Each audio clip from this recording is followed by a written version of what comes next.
So in this video, we're going to be going over the subwoofer parts. We're taking a look at the GSA Industries Bubba 822 dual tool. We'll just go through the parts involved in putting a subwoofer together, and that'll be it. So thank you for checking out this video.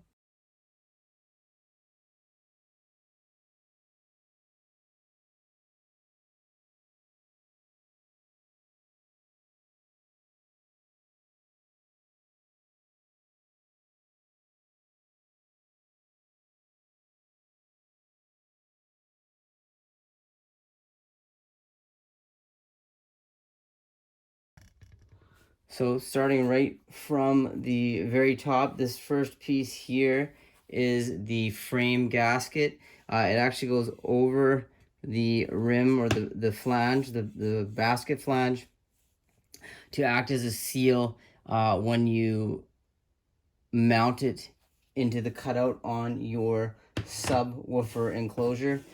They come in different sizes depending on what kind of size sub you're building. This obviously being an 8-inch for the 8-inch sub. The next piece we're going to pull out of here is the dust cap. Now, you can probably figure out from the name what a dust cap is for. It keeps debris from falling into the voice coil gap and the motor. This one is a, I don't know what size it is. Let's see.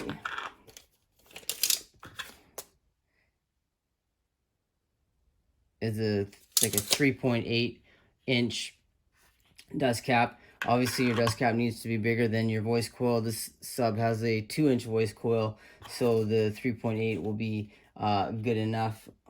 I believe the cone has a notch of 2.7. Anyway, that brings us to the cone. This is your 8-inch cone. Now, your cone is composed of a pressed pulp product or non-pressed pulp product, usually paper. Sometimes they're poly.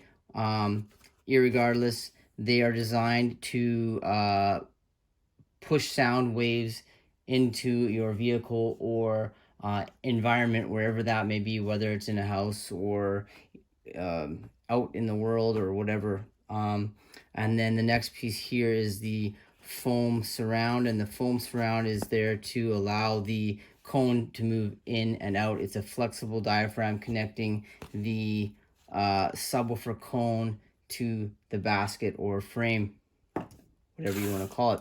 The next piece is this is not on all subs. This is just a clamp ring for the spider. It holds the spider onto the frame or basket.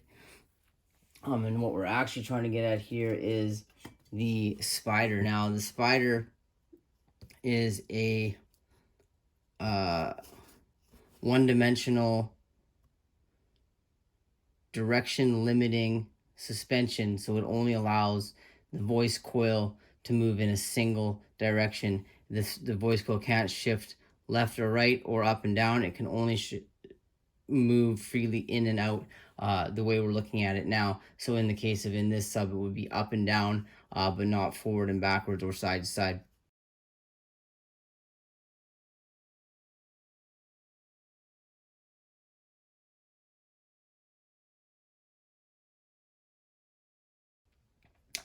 This is a critical piece of the subwoofer because it keeps the voice coil aligned in the motor. That brings us, of course, to the voice coil. Now, this voice coil is currently wrapped in some masking tape. Now, the reason it has masking tape on it is to prevent any kind of dings or scratches or anything while it's sitting on my workbench. It is a copper round wound dual 2-ohm voice coil.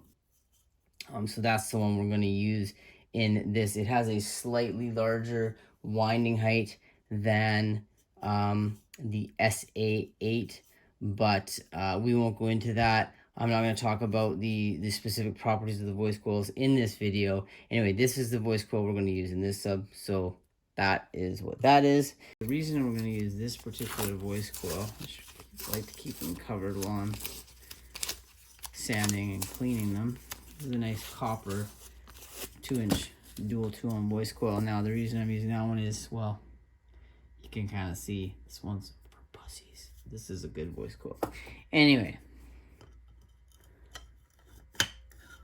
that is how we're gonna make the Bubba 8. This is a spacer ring. It goes under the spider to raise it off the basket. Now, the reason I'm doing that in this particular case is to give the subwoofer a little bit more mechanical clearance. So what it's doing is it's increasing the distance from the lower spider down to the motor top plate, which is a limiting factor in how far the sub can move. So the next piece, and one of the most critical pieces in the sub, one of the most critical pieces, is the frame. This is an 8-inch 6-spoke frame. As you can see, it has pre-drilled holes, and then I drilled some additional holes because I was originally going to put it on a different basket.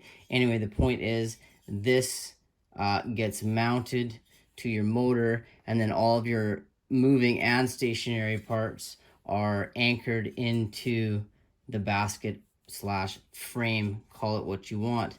This one has been custom painted by me at GSA Industries because I like to do that. Now, last but not least, when we talk about subwoofers, the motor is actually probably the most important piece because it is what everything pushes against. Your voice coil is charged magnetically, and then it pushes off the permanent magnet. Now, this particular magnet is a 2-slug ferrite. You can also get neodymium. What this has is a pull vent, which allows airflow to go through the motor core while the subwoofer is functioning, primarily to cool the subwoofer motor down so it doesn't get too hot. It's pre-drilled with six M5 threaded holes to mount your basket to. So you just have to have some mounting hardware. In this case, they're looks like about 10 mil M5.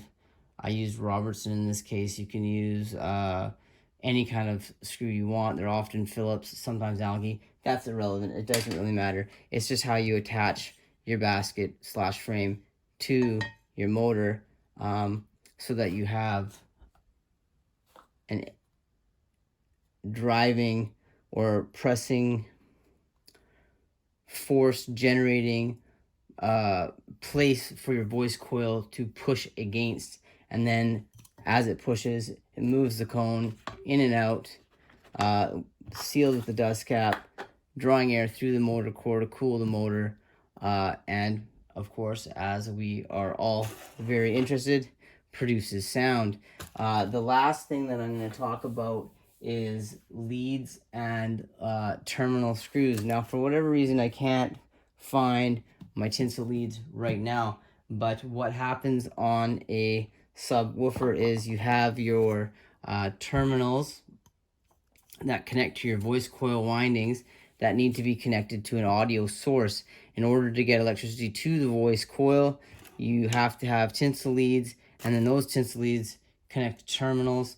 The terminals are what you plug your speaker wires into, and then from the terminals, which go on the basket like this, and let's see, we've got another one here. We got all of them. So positive, negative, and you run your 2 tinsel leads over your spider to your voice coil. In this case, it's a dual 2-ohm, so I'm going to have 4 tinsel leads. I will stitch them onto this spider just because I prefer that look slash arrangement. But those are the basic parts involved in making a subwoofer.